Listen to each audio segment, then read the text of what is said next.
Hello and welcome to Chimp Tones. Today I will be talking about the music of Twin Peaks.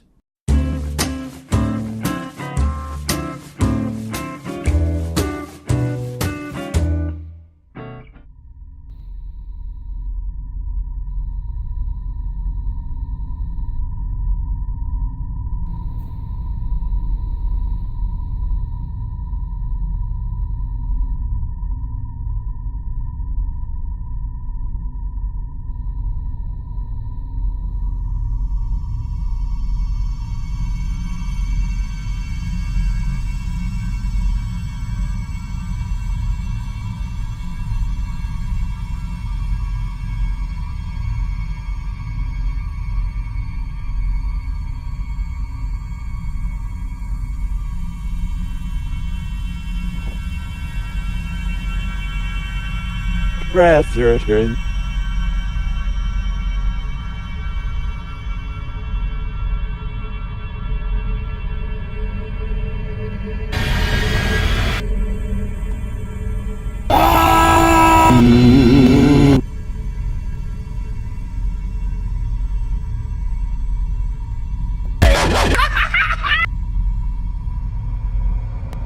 on that on.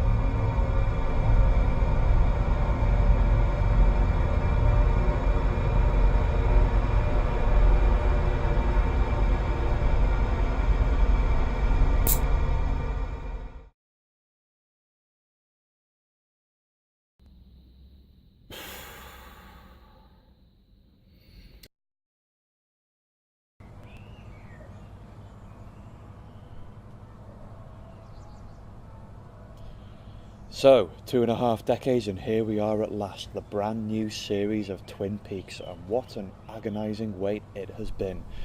If you're a fan of Twin Peaks and you're watching this video, you most probably have seen the first 2-hour episode of this new series, and I haven't seen it yet because this video was made in the past, and don't spoil it for me. Anyway, I thought now would be a good time to talk about the music behind Twin Peaks. The story of the music began in David Lynch's 1986 film Blue Velvet. It was the first time that he collaborated with composer Angelo Badalamenti. Along with singer Julie Cruz, they created the song Mysteries of Love, which helped cement the identity of Blue Velvet. They worked together so well as a triforce of different minds and different influences. They created a solo album for Julie Cruz in 1989 titled Floating into the Night. Now, this album didn't do particularly well because American radio didn't really know what to do with it. It was genred as dream pop, which didn't really fit into any other category at the time, so it didn't have a great deal of airtime, but it was a great album in its own right. The music was composed by Angelo Badalamenti, the lyrics were sung by Julie Cruz, the lyrics were written by David Lynch, and the album was produced by David Lynch. Now, the important thing about this album historically is that it contained some, not all, but some of the most memorable songs that would later feature on Twin Peaks, the most iconic of which is the song Falling. The instrumental version of Falling is the opening credits for Twin Peaks. You know, that deceptively tranquil montage of rural and industrial life overlaid by that beautiful, sublime piece of music, and it's all a big deception. It's all a big poker face, because when you start to watch the actual series, there's this whole terrifying undertone that isn't even let on even slightly in the opening credits, which is a genius thing unto itself.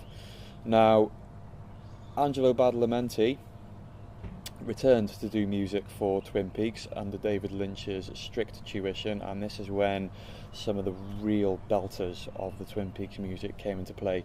The most iconic is, without doubt, Laura Palmer's theme. Now, this song was done completely impromptu by Badalamenti. David Lynch standing there watching over him, talking him through the motions of what he wanted. This sinister situation, this innocent small town girl, all transcending towards this moment of supreme beautiful tragedy. Badalamenti just got it straight away, and that was it. That was a song. no more rehearsals. It got recorded, and that was it.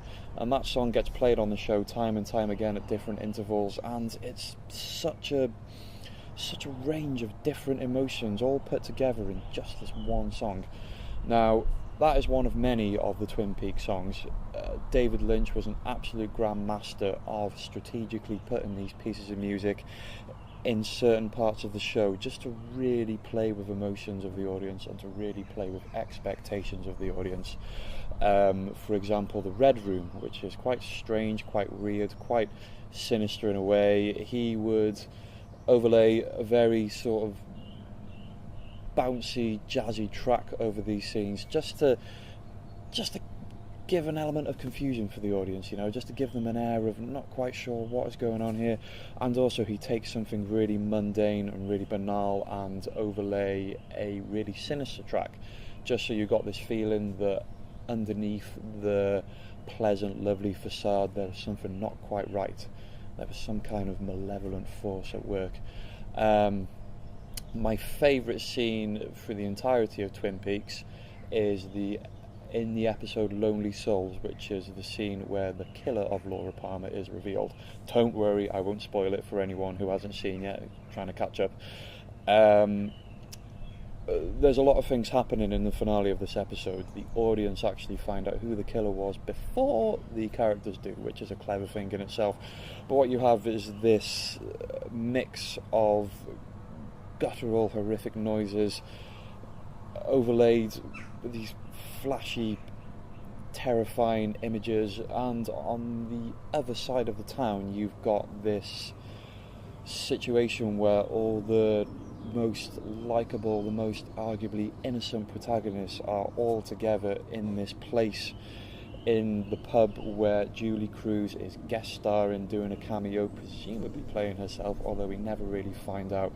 And while these horrific events are occurring elsewhere in Twin Peaks when the killer strikes again, these characters who have no clue that this is going on at the time are suddenly overwashed with this profound sense of despair and sadness, and they don't know why, but you, the audience, do know why, and you can only watch in a sort of maternal, paternal loving and despair at what you know but they don't. And the music is one of the things that makes this so powerful, that makes this work so much. That awesome, lovely singing of Julie Cruz, but interspliced with this just horrendously terrifying music while all these terrible things are going on.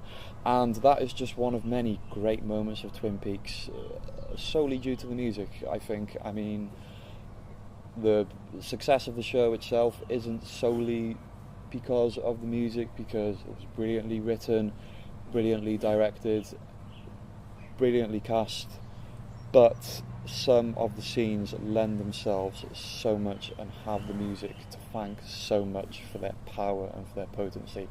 And for that we must thank Angelo Badalamenti, we must thank David Lynch for his craftsmanship, and we must thank Julie Cruz for her amazing singing. And bring on Series 3, I can't wait to see it. Don't know anything about it, hope it's a belter. Series 3 of Twin Peaks, check it out. If you like this video, please like, share and subscribe, and don't forget to visit the Chimp Facebook page for more reviews, features and videos.